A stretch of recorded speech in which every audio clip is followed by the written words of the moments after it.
Hello everyone, स्वागत है आप लोगों का मेरे यूट्यूब चैनल पे। और आज के लेक्चर में हम हैमिल्टोनियन के बारे में डिस्कस करने वाले हैं कि हैमिल्टोनियन क्या होता है और किस तरह से आप किसी सिस्टम के लिए हैमिल्टोनियन को बना सकते हैं। लेकिन सबसे पहले हम डिस्कस करेंगे फेज स्पेस के बारे में, जो कि एक बहुत ही इंपॉर्टेंट कंसेप्ट है। और हैमिल्टोनियन फॉर्मुलेशन और मैकेनिक्स को समझने के लिए हमें फेज स्पेस को भी समझना ज़रूरी है।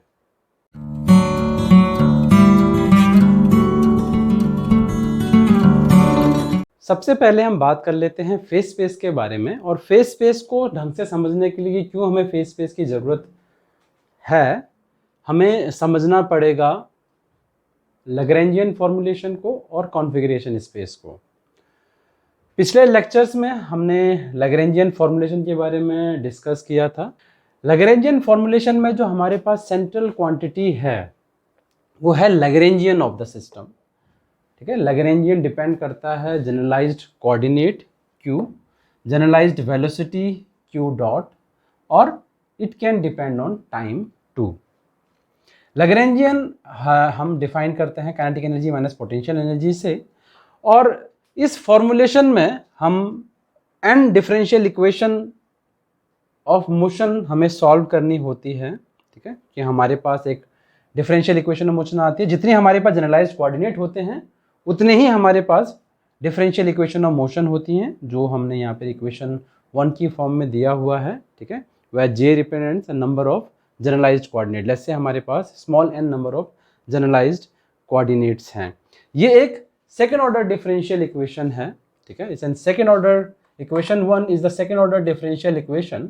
और आपको पता है कि किसी भी सेकेंड ऑर्डर डिफरेंशियल इक्वेशन को सॉल्व करने के लिए हमारे पास दो इनिशियल कंडीशन हमें चाहिए होती है, बिकॉज हमारे पास दो कांस्टेंट्स आएंगे जिसे हम सॉल्व कर सकते हैं, जिसे हम निकाल सकते हैं केवल उन दो इनिशियल कंडीशन के बेस पर ही। क्योंकि हमारे पास small n number of differential equations आती हैं, जितने जनरलाइज्ड कोऑर्डिनेट है उतनी डिफरेंशियल इक्वेशन आती हैं।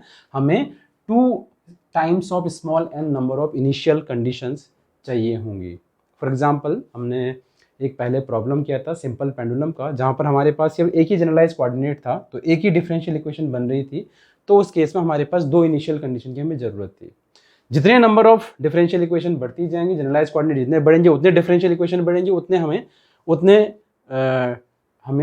जनरलाइज्ड कोऑर्डिनेट उतनी इनिशियल कंडीशन हमारे पास उतनी ही बढ़ती जाएंगी। ठीक है, अब इनिशियल कंडीशंस कौन सी हमारे पास हैं? इनिशियल कंडीशंस हमारे पास हैं n number of generalised coordinate और n number of generalised velocity. किसी भी एक पर्टिकुलर टाइम पे, इनिशियल टाइम पे हमें जनरलाइज्ड कोऑर्डिनेट चाहिए होंगे और जनरलाइज्ड वेलोसिटी चाहिए होंगी। n जनरलाइज्ड कोऑर्डिनेट चाहिए हमें, ठीक है, और हमें चाहिए n जनरलाइज्ड वेलोसिटीज। टोटल मिला के 2n number of initial conditions हमारे पास बन जाती हैं। ठीक है, अब क्योंकि लैग्रैन्जियन फॉर्मूलेशन में, जैसे हमने पहले भी डिस्कस किया था, लैग्रैन्जियन फॉर्मूलेशन के अंदर हम कॉन्फ़िगरेशन स्पेस में काम करते हैं। ठीक है, अगर आप लोगों को कॉन्फ़िगरेशन स्पेस के बारे में जानना है तो मेरे पुराने वीडियोस देख सकते हैं, लिंक मैं डिस्क्रिप्शन में दे दूंगा।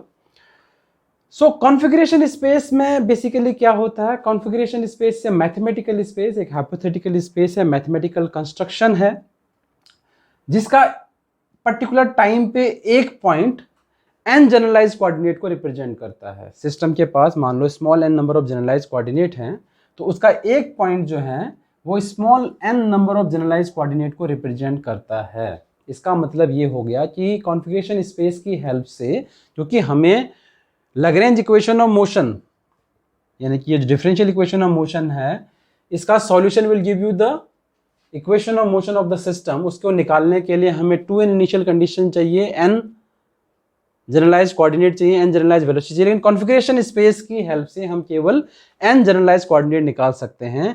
n जनरलाइज्ड वेलोसिटी की इंफॉर्मेशन हमें बाहर से लेनी पड़ेगी। तो उस सेंस में हमारे पास जो कॉन्फ़िगरेशन स्पेस है एक बहुत ही लिमिटेड स्पेस है। ठीक है, इसको जनरलाइज करने की ज़रूरत है। ठीक है, और इसीलिए कॉन्फ़िगरेशन स्पेस की बजाय हम फेज स्पेस में काम करते हैं। कॉन्फ़िगरेशन स्पेस की इस लिमिटेशन को हटाने के लिए हम कॉन्फ़िगरेशन स्पेस की आइडिया को एक्सटेंड कर सकते हैं। ठीक है ना, इसमें जो बेसिक आइडिया ये है कि हम एक नई क्वांटिटी इंट्रोड्यूस करें, जो हम पहले भी इसके बारे में डिस्कस कर चुके हैं, and that is called the generalized momentum PJ, ठीक है। Idea is to introduce a new independent coordinate PJ which is called the generalised momentum, और इक्वेशन 2 से हम जनरलाइज्ड मोमेंटम को बना सकते हैं। बेसिक आइडिया जो है वो क्या है कि P subscript J is equal to del L by del q j dot, ठीक है। हर एक क्यू जे डॉट यानी कि जनरलाइज्ड वेलोसिटी के करस्पॉन्डिंग हमारे पास एक पीजे है, ठीक है, एक हमारे पास जनरलाइज्ड मोमेंटम है, ठीक है। So now we can hypothesise a space. तो पॉइंट ये है कि हम कॉन्फ़िगरेशन स्पेस को एक्सटेंड करना चाहते हैं, कॉन्फ़िगरेशन के आइडिया को, ताकि हम अपनी लैग्रेंजियन फॉर्मुलेशन को और इम्प्रूव कर सकें।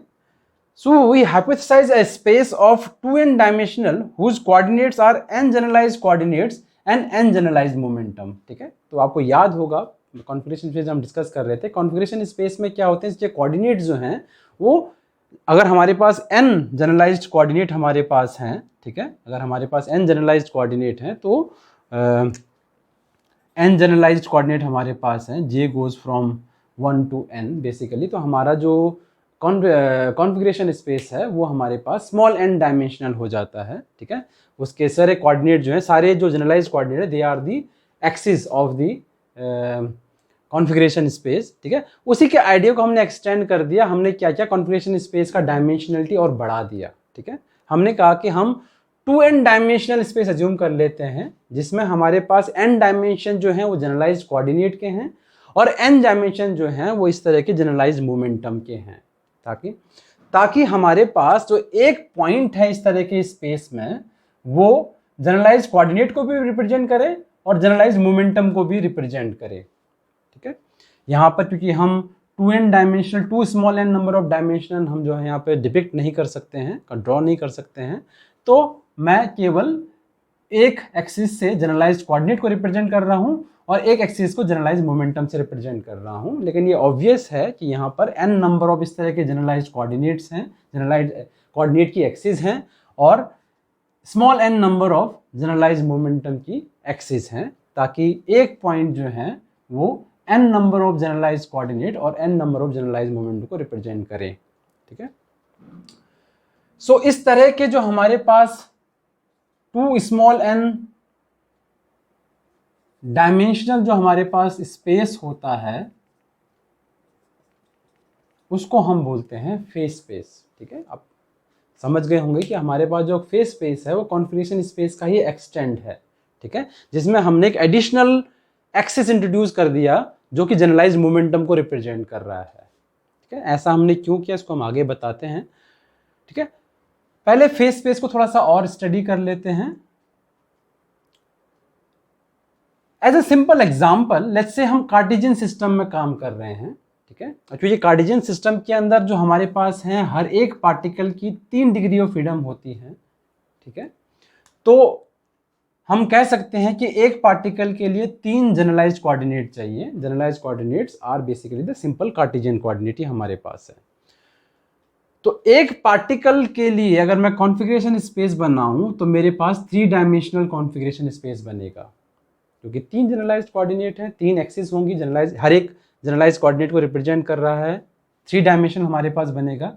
लेकिन अगर उसी एक पार्टिकल के लिए मैं कॉन्फ़िगरेशन फेस स्पेस बनाऊं तो मुझे 3 जनरलाइज्ड और 3 पोजीशन कोऑर्डिनेट भी चाहिए और साथ ही साथ मुझे 3 करस्पॉन्डिंग मोमेंटम भी चाहिए, ठीक है। तो इस तरह से मेरे पास जो फेस स्पेस होगा वो 6 डायमेंशनल बन जाएगा। तो कॉन्फ़िगरेशन स्पेस एक पार्टिकल के लिए कॉन्फ़िगरेशन स्पेस 3 डायमेंशनल और एक पार्टिकल के लिए फेस स्पेस जो है डबल हो जाता है, 6 डायमेंशन हो जाता है, क्योंकि उसका फेस स्पेस का एक पॉइंट जो है वो एक ही टाइम पे, एक पर्टिकुलर टाइम पे ऑब्वियसली 3 पोजीशन कोऑर्डिनेट को भी रिप्रेजेंट कर रहा है और 3 मोमेंटम को भी रिप्रेजेंट कर रहा है, ठीक है। तो हेंस एज अ रूल आप कह सकते हो कि अगर हमारे पास capital N number of particle हैं, ठीक है, तो कॉन्फ़िगरेशन स्पेस जो होता है वो 3 times of capital N dimensional होता है, जबकि फेस स्पेस जो है उसका डबल हो जाएगा, 6 times of capital N dimensional हमारे पास फेस स्पेस होगा, क्योंकि 3 टाइम्स ऑफ N हमारे पास, 3 टाइम्स ऑफ कैपिटल N हमारे पास पोजीशन कोऑर्डिनेट होंगे फेस स्पेस में, और उतने ही करस्पॉन्डिंग उतने ही हमारे पास मोमेंटम कोऑर्डिनेट्स भी होंगे। तो हमारे पास डबल डायमेंशनलिटी फेस स्पेस की डबल हो जाती है।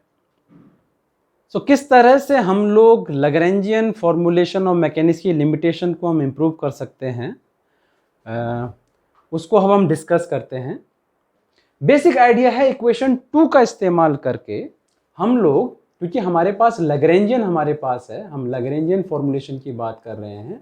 लैग्रेंजियन जो है हमारे पास in general generalized coordinate, generalized velocity और टाइम का फंक्शन है। ठीक है, आइडिया ये है कि इस लैग्रेंजियन को चेंज किया जाए टू सम अनदर फंक्शन, ठीक है, जहां पर हमारे पास जो फंक्शन है वो जनरलाइज्ड कोऑर्डिनेट का फंक्शन हो, और क्यूजे डॉट को ट्रांसफॉर्म कर दिया जाए टू पीजे यूजिंग इक्वेशन 2। ठीक है, क्यूजे डॉट को आप चेंज कर दोगे, यानी क्यूजे डॉट की डिपेंडेंस खत्म कर दोगे यहां से, और चेंज कर डिपेंडेंस किसकी हो जाएगी, क्यूजे डॉट को एलिमिनेट करके आप पीजे को इंट्रोड्यूस कर दोगे। ठीक है, जनरलाइज्ड मोमेंटम को इंट्रोड्यूस कर दोगे। ठीक है, तो लैग्रेंजियन की बजाय आप नया फंक्शन बनाना चाहते हैं, इस फंक्शन को हम बोलते हैं हैमिल्टोनियन। ठीक है, Hamiltonian is a function of generalised coordinates as well as generalised momentum, and it can be a function of time. उसका फंक्शन हमारे पास हो सकता है। अब यहां पे लिमिटेशन ये थी कि हमारे पास केवल कॉन्फ़िगरेशन स्पेस की हेल्प से हमारे पास जनरलाइज्ड कोऑर्डिनेट की ही इंफॉर्मेशन है, जनरलाइज्ड वेलोसिटी आप बाहर से इनपुट ले रहे हो। ठीक है, लेकिन हम इस केस में फेस स्पेस में काम कर सकते हैं। हमने कुछ देर पहले फेस स्पेस को इंट्रोड्यूस किया था, जहां पर एक सिंगल पॉइंट, ठीक है, एक पर्टिकुलर टाइम पे एक सिंगल पॉइंट जो है आपको जनरलाइज्ड कोऑर्डिनेट भी दे रहा है और जनरलाइज्ड मोमेंटम की भी इंफॉर्मेशन आपके पास साइमल्टेनियसली है। ठीक है, तो आपके पास दोनों इंफॉर्मेशन है जो कि आपको इस फंक्शन के साथ काम करने के लिए चाहिए। ठीक है, तो इसीलिए मैंने कहा था कि हैमिल्टोनियन फॉर्मूलेशन में, हैमिल्टोनियन के केस में हम फेस स्पेस में काम करते हैं। दूसरा हमारे पास लिमिटेशन यहां पर यह भी है, जब हम बात करते हैं क्लासिकल मैकेनिक्स के अंदर या सिंपल मैकेनिक्स कह लो आप, जब हम बात करते हैं state of a system,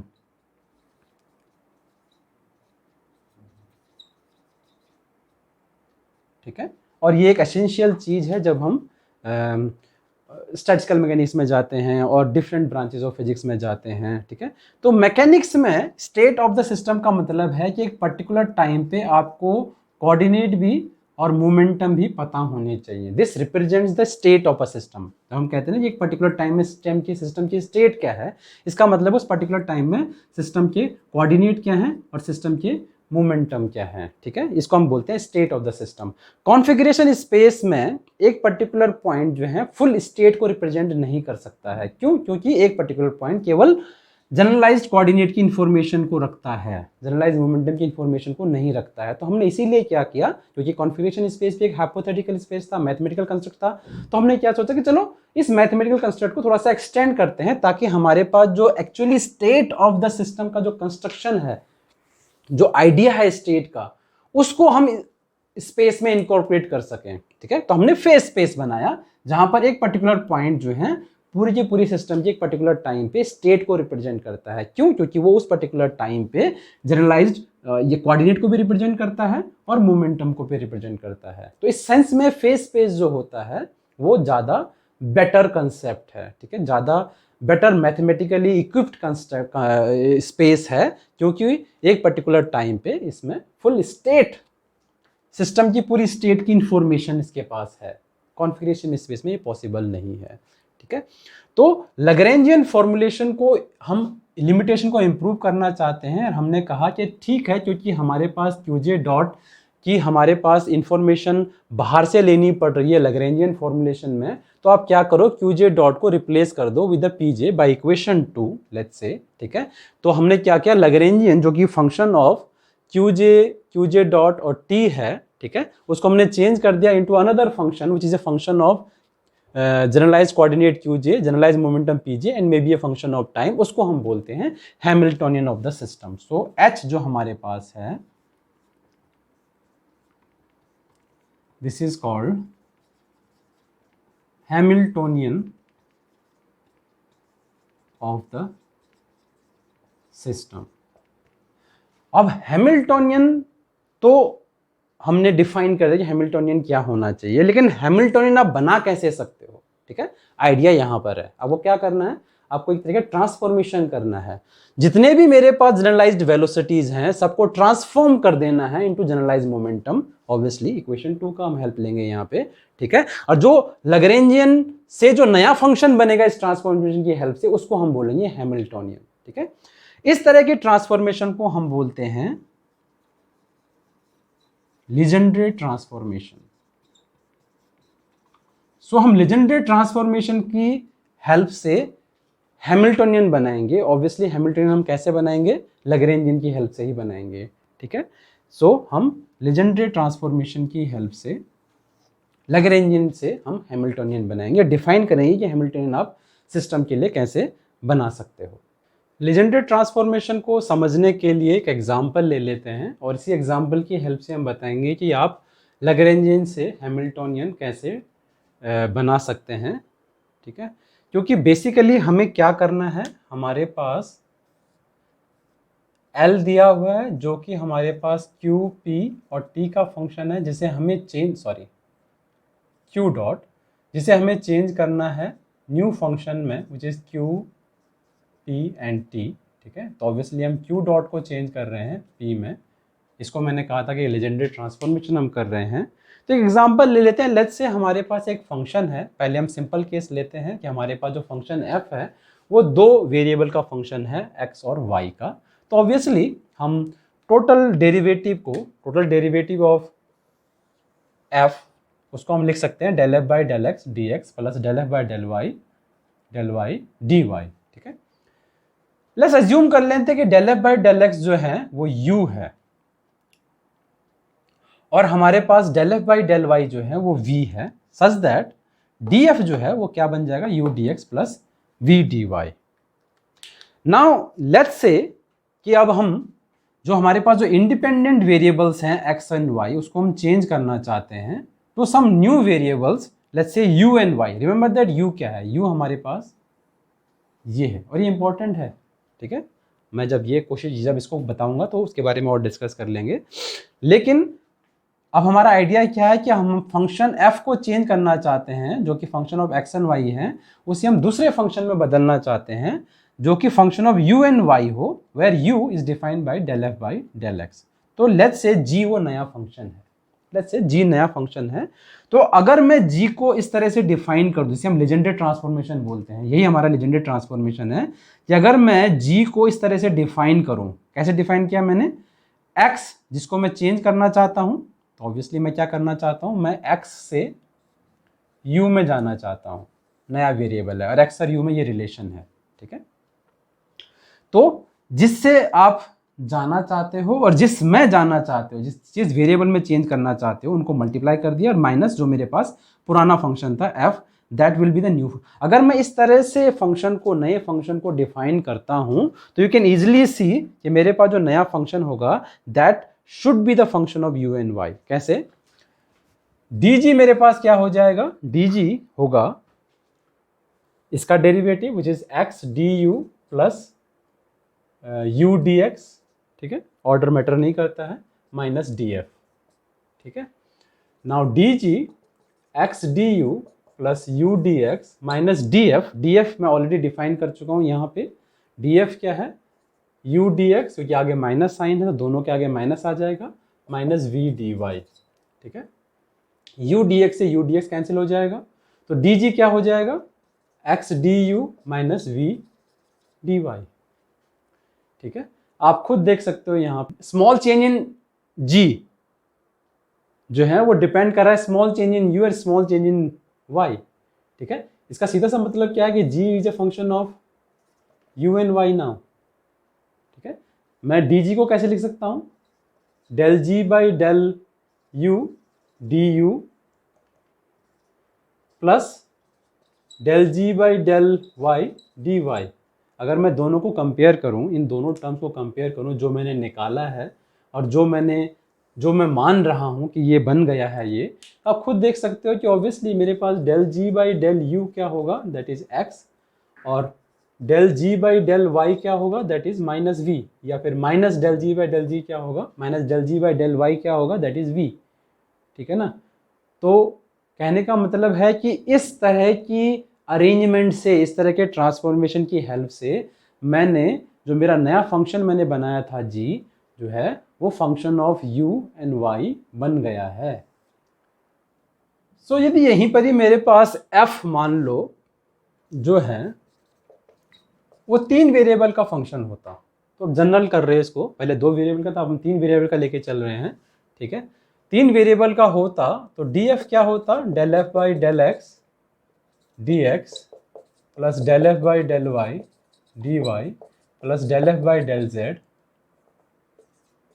D z. ठीक है, और अगर मैं del F by del x को u डिफाइन कर दूं, del F by del y को पहले की तरह v डिफाइन कर दूं, और del F by del z को जैसे w डिफाइन कर दूं, ठीक है, तो क्या मैं अब इस वेरिएबल को इस डेफिनेशन के साथ, ठीक है, u एंड v की इस डेफिनेशन के साथ मैं इस वेरिएबल को चेंज कर सकता हूं to another variable u v and z, where x को आप u में चेंज कर रहे हो और y को आप v में चेंज कर रहे हो। यहाँ पर पहले वाले केस में थोड़ा सा जनरल केस हमारे पास हो गया, 3 वेरिएबल का फंक्शन है, उसमें आप 2 वेरिएबल को चेंज कर रहे हो। ये भी हम कर सकते हैं सिंपल केस में, सेम लेजेंडरी ट्रांसफॉर्मेशन हम भी कर सकते हैं। यदि नया फंक्शन जो मैं बना रहा हूँ उसको मैं इस तरह से डिफाइन कर दूँ, एक्स यू, एक्स को आप यू में चेंज करना चाहते हो एक्स यू, प्लस वाई को वी में चेंज करना चाहते हो वाई वी, ठीक है, और माइनस एफ। अगर मैं इस तरह से इसको डिफाइन कर दूं तो आप देखोगे कि g जो है वो ऑब्वियसली u v और z का फंक्शन बन जाएगा। g जो है नया फंक्शन होगा, usually function of u v and z। Simple है, पहले की तरह आप कर सकते हो, dg is equal to x D you plus U D x plus Y D we plus we D y, इसका डेरिवेटिव माइनस डी एफ। ठीक है, और डी एफ मैंने ऑलरेडी डिफाइन कर दिया यहाँ पे। ठीक है, del F by del x क्या है मेरे पास, इसकी जगह मैं u लिख सकता हूँ, इसकी जगह मैं v लिख सकता हूँ। इसको आप लिखना चाहो तो लिख सकते हो, छोड़ना चाहो तो आप छोड़ सकते हो, उससे फ़र्क नहीं पड़ता है। ठीक है, तो मेरे पास क्या हो जाएगा, x D you plus U D x plus Y D we plus we D Y minus D F minus के साथ, तो minus U D X minus V D Y minus del F by del Z of D Z.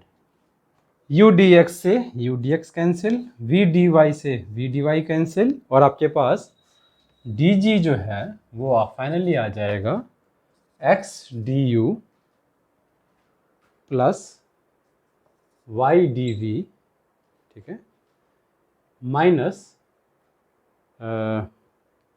Del F by del Z of D z, या डब्ल्यू भी लिख सकते हैं आप, डी जेड। ठीक है, यहाँ से आप डायरेक्टली देख सकते हो कि x, क्योंकि एनी चेंज इन g, ठीक है, वो change in u, change in v, change in z पे डिपेंड कर रहा है। इसका मतलब ये जो है मेरे पास इस ट्रांसफॉर्मेशन की हेल्प से हमने क्या किया, g जो है become a function of u, v and z। ठीक है, अगर आप इसको ले लें, ठीक है, तो dg को आप लिख सकते हो del g by del u d you plus del g by del v d we plus del ji by del z d z. और अगर कंपेयर करेंगे तो आप देख सकते हो कि हमारे पास जो x है वो del ji by del u है। ठीक है, और यहाँ से आप देख सकते हो u था del F by del x था, x जो है del ji by del u बन गया है, और मेरे पास y जो है वो del ji by del V है, और मेरे पास del ji by del Z जो है वो minus del F by del Z हमारे पास है। ठीक है, तो कहने का मतलब है कि आप ये जो लेजेंडरी ट्रांसफॉर्मेशन है वो कितने भी वेरिएबल को चेंज कर सकते हो। यहाँ पर पहले वाले केस में हमने एक वेरिएबल को चेंज किया, यहाँ पर हमने 2 वेरिएबल को चेंज किया कैसे, इस तरह से जितने भी वेरिएबल आप चेंज करना चाहते हो उनको आपको यहाँ लिखना पड़ेगा माइनस आपका ओरिजिनल फंक्शन। अब एक्चुअली में इसको हम इस्तेमाल कर सकते हैं अपने लैग्रेंजियन वाले केस में। जहाँ पर हमने लैग्रेंजियन को ट्रांसफॉर्म करना है इनटू अ हैमिल्टोनियन फंक्शन। ठीक है, कर क्या रहे हैं हम, हर एक क्यू डॉट को चेंज कर रहे हैं करस्पॉन्डिंग मोमेंटम में। ठीक है, जे हमारे पास एक नहीं है, जे हमारे पास स्मॉल एन नंबर ऑफ जे है। ठीक है, एक नहीं है, बहुत सारे हो सकते हैं, एक भी हो सकता है, दो भी हो सकता है, डिपेंडिंग ऑन सिस्टम के अंदर कितने जनरलाइज्ड कोऑर्डिनेट्स हमारे पास हैं। इसको हम चेंज करना चाहते हो एच के अंदर, which will be a function of all the generalised coordinates, all the generalised momentum and may be a function of time. ठीक है, क्योंकि यहाँ पर हमारे पास n है तो इसका हम इस्तेमाल कर सकते हैं, हम नया फंक्शन बना सकते हैं h which will be a function of all the generalized coordinates, all the generalized momentum and maybe a function of time, जो क्या होगा, हर एक जनरलाइज्ड, हर एक variable, original variable qj dot, ठीक है, किस में चेंज होगा, pj के अंदर चेंज होगा। ठीक है, लेकिन ये एक नहीं है, ये बहुत सारे हैं। ठीक है, तो जितने भी हैं सम ओवर j 1 से लेकर n तक, लेट्स से हमारे पास n है, n जनरलाइज कोऑर्डिनेट तो n जनरलाइज वेलोसिटी भी होगा, n जनरलाइज मोमेंटम भी होगा हमारे पास, माइनस में l।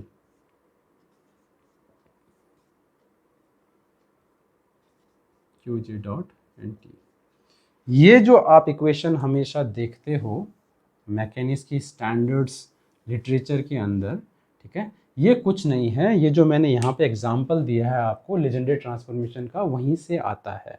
ठीक है, हमने डायरेक्टली इसका इस्तेमाल किया है और इसका जनरलाइज कर दिया है बहुत सारे वेरिएबल्स में, क्योंकि हम बहुत सारे वेरिएबल को चेंज कर रहे हैं डिफरेंट वेरिएबल्स में।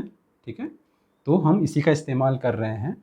So this is the standard procedure of constructing a Hamiltonian for a system which consists of small n number of generalized coordinates and small n number of generalized momentum। ठीक है, आप इसकी help से बना सकते हो। ठीक है, ये एक स्टैंडर्ड प्रोसीजर है, ये हमारे पास हैमिल्टोनियन होता है सिस्टम का। ठीक है, अब हैमिल्टोनियन की हेल्प से आप किस तरह से इक्वेशन ऑफ मोशन निकाल सकते हैं, इसको हम आगे वाले लेक्चर में डिस्कस करेंगे। हम इसी स्टैंडर्ड डेफिनेशन ऑफ हैमिल्टोनियन का इस्तेमाल करेंगे, जो प्रोसीजर हमने यहाँ पर किया है इसका भी समवट हम इसका भी इस्तेमाल करेंगे। ठीक है, और अगले लेक्चर में देखेंगे कि इस हैमिल्टोनियन की हेल्प से आप इक्वेशन ऑफ मोशन कैसे निकाल सकते हो। ठीक है, सो आज का लेक्चर हम लोग यहीं पर ही ख़त्म करते हैं। अगर आपको कोई भी डाउट आता है तो प्लीज़ कमेंट बॉक्स में ज़रूर लिखकर मुझे बताएं, मैं कोशिश करूँगा कि आपके क्वेरीज़ का जवाब वहीं पर ही कमेंट में ही दे सकूं। आज का लेक्चर यहीं पर ही फिनिश करते हैं। बाय।